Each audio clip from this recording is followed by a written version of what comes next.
Hi everyone, let's go over my low time frame and micro bullish and bearish Elliott Wave scenarios on Bitcoin. Started with my low time frame bullish scenario where we're looking for a 1-2-1-2 before then continuation to the upside in a bigger wave 3. In this scenario, the lower degree count is the blue count, and you can see that the blue wave 1 over here is longer in time as well as in price compared to the higher degree wave 1 count, which is not what you want to see, because most commonly in a lower degree count you have shorter moves in time and shorter moves in price. So the fact this one is longer in both time and price compared to the higher degree wave 1 lowers the probability of this scenario. Now if we look at this wave 2, we have to look for a 3-wave corrective structure over here, because we are then looking for continuation to the upside. And if we then zoom into this structure over here, I'm looking for a WXY scenario where we have a zigzag, then a complex wave X, and going to be looking for a wave Y to the downside, which by the looks of it might be another zigzag. So then you have a double zigzag where at least this trend line has been broken, taken from the high to eventually the high of wave B, so an A, B, C. This trend line is important to be broken for at least a double zigzag, and also most commonly wave X then ends around the 0.382 to the 0.5 in a double zigzag WXY. Now for this wave Y, we are then expecting another move to the downside, where I think this support area over here is very interesting indeed, which is around 29k, as you can see over here. And we also have this low. Now this move to the upside was also a nice 3-wave structure, a great ABC to the upside. And because it is corrective, you do expect to at least see this low taken, but it's also right on support. So let's see how price is going to react over here. But in this scenario, for a wave Y, you want to see this support hold for then a move to the upside. If we however look at the targets for usually a WXY, we take a trend based flip from the high of W to the low of W to then the high of wave X, then you can see the 1-to-1 is incredibly low, which is the most common target area for a wave Y in a double zigzag. This 1-to-1 is very close to the low. It is basically in the middle of nowhere because there is not great support. And if we also take the fibs from the low to the high, it's at the 886 area. And for a second wave 1, wave 2 and then continuation, the 886 for a wave 2 is a rare target, not a common target. So you don't want to see price go this deep. Preferably, the support box here is holding on top of the 786, and then you look for a move to the upside. But in general, the bullish scenarios at the moment are not looking that great. If we then look at the more bearish scenario, we're looking for an impulse to the downside, where this is the high and also the invalidation. This is a wave 1 in a diagonal, and now we are working on our wave 2, or wave 2 is already finished. More about that in a second. But we are then looking for an impulsive wave 3 to the downside to much lower prices, where we're then looking for the support areas down here. The first one between 26.8k and 27.4k, and the second one over here between 26.2k and 26.5k. In this scenario, you also see a fib time on the chart, which is the vertical line that you see over here, taken from the high to the low of wave 1. And usually corrective structures, this time being a wave 2 over here, are ending after the 0.382. But as you can see, this high over here has been made far before the 0.382, and that is why the higher probability scenario is that price is going to correct for a while and range over here, for then making the high of wave 2 after the 0.382, because this high has even been made before the 0.146, which is incredibly short for a high over here, for a corrective structure correcting a much larger impulsive move to the downside in a diagonal. The 0.5, however, has been hit. Now, if you look at common targets for a wave 2, it's the 0.5 to the 0.786. So as you can see, that has been respected. It did leave a bit of a double top at 29.7k, which can be interesting for a liquidity grab, for then eventually a move to the downside. And also just above the double top and just around the golden pocket over here, we have a very important resistance area sitting between 29.7k and 29.8k, for then over here liquidity grab, hitting resistance, and then the potential to start a wave 3 to the downside, where then the high of wave 2 is also made after the 0.382 fib time. That would be preferred from an Elliott Wave point of view.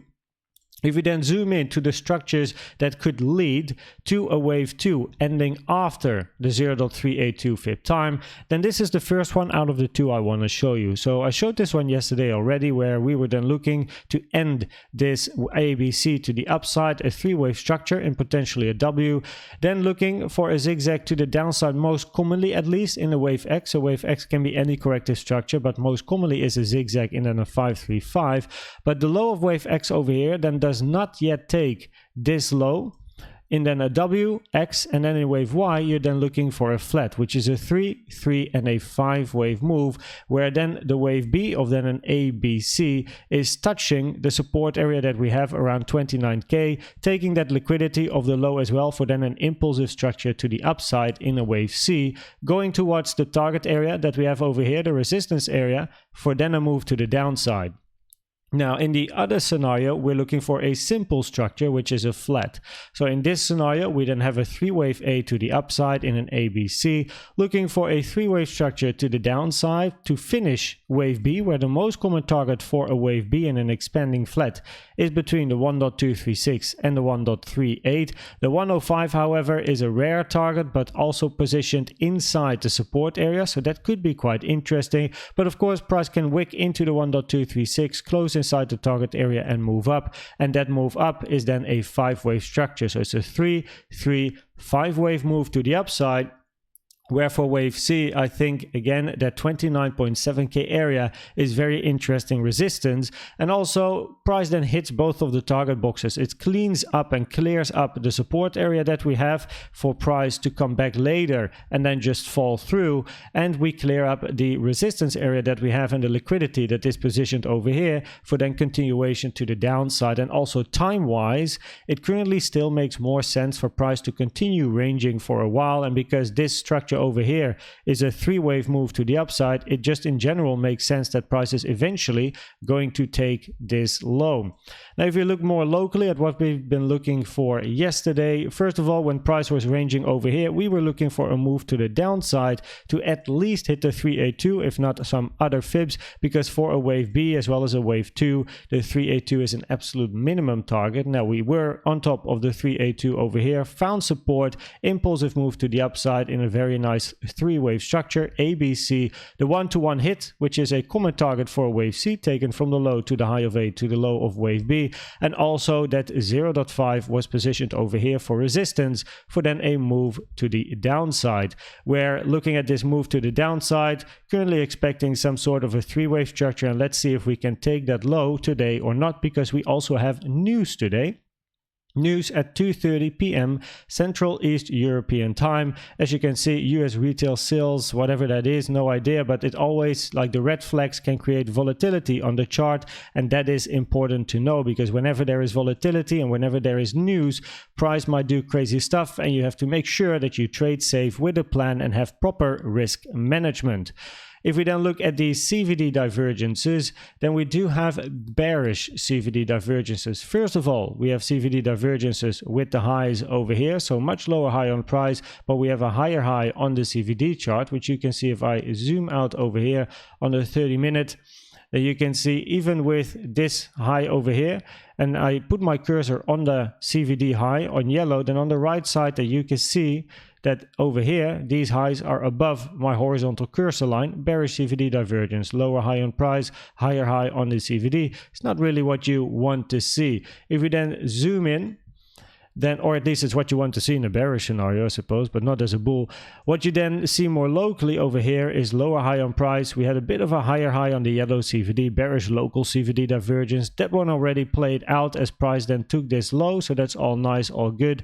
And now more locally, one could argue, hey, higher low in price, lower low on the CVD here in blue, but you know, can it play out? Absolutely, but I'm not really a big fan of those type of CVD divergences after a big move to the downside. So I prefer myself to give price a little bit more time. And again, after such moves like high volume as well towards the downside, I prefer to sit on the sidelines and just wait a little. And of course, we have news later today, so let's see what news is going to do.